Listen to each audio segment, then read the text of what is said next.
to focus your attention a little bit on actions of the state Senate yesterday, and these numbers that have come out.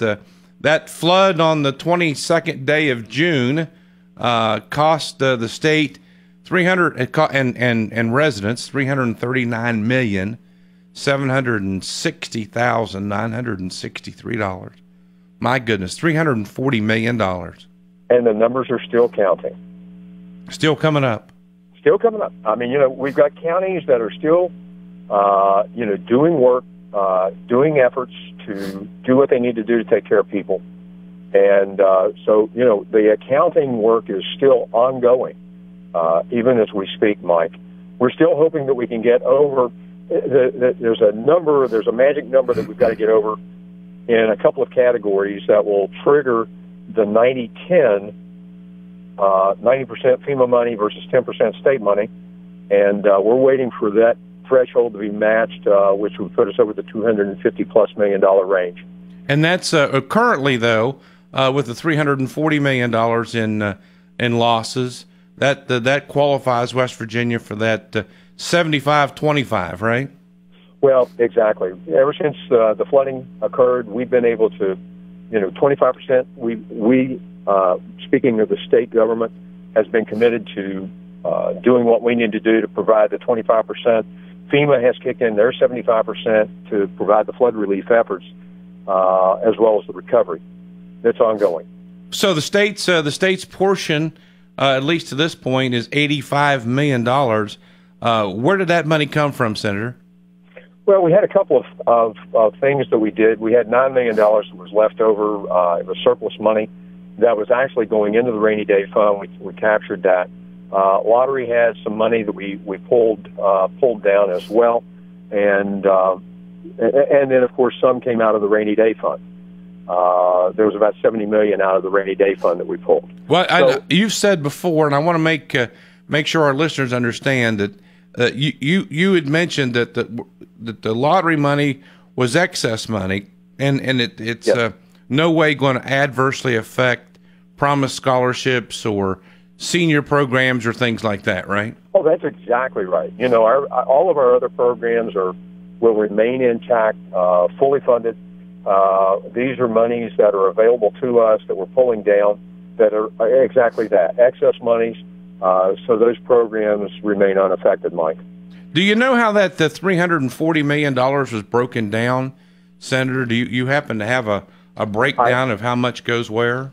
They gave us some of the breakdown. I don't have that with me. I apologize. We talked about that yesterday, and I was supposed to get those numbers. I did not get that, and so I don't have that at my fingertips. But certainly what I will do is try to get that and have it available, get it up on my Facebook and my Senate pages so that we can get that out there for people to understand where those monies are going to. Some of it's public assistance, some of it's housing, temporary housing, some of it's individual assistance.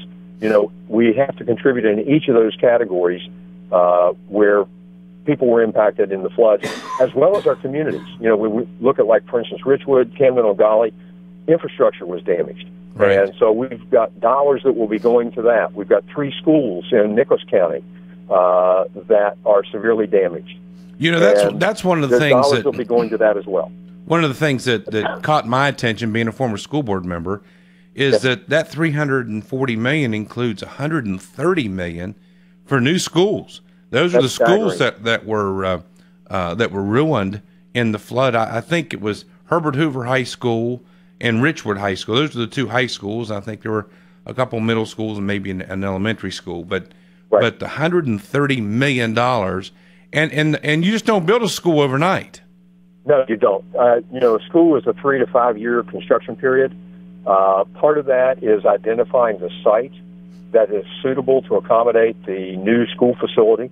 And then you go through environmental and history artifacts evaluations before you can actually begin the design and construction process. Are you convinced that we're well on our way to this recovery effort as far as the financing is concerned? I mean, I know we'd like to have the higher percentage of reimbursement from the from the federal government, but is this looking the way you want it to look? I mean, are we going in the right direction? Oh, I think we are, Mike. You know, we look at the funding that has been pulled down thus far. You know, again, we're still calculating the cost. There are communities that are still putting projects together. Kanawha County, for instance, doesn't have final numbers yet on what their schools are going to look like and what those costs are going to be. So when those numbers all are compiled, it will help us at the state level to understand what we need to be taking from the various available sources and making sure that those are consolidated into a way that we can get that money funneled into the local communities. State Senator Greg Boso, always kind enough to jump on the line here with us and talk to us about something that's pretty important to his district and very important to the state as well. Oh, absolutely, Mike. Sounds like a good job. Well done here, Senator. Keep us posted, okay? Will do.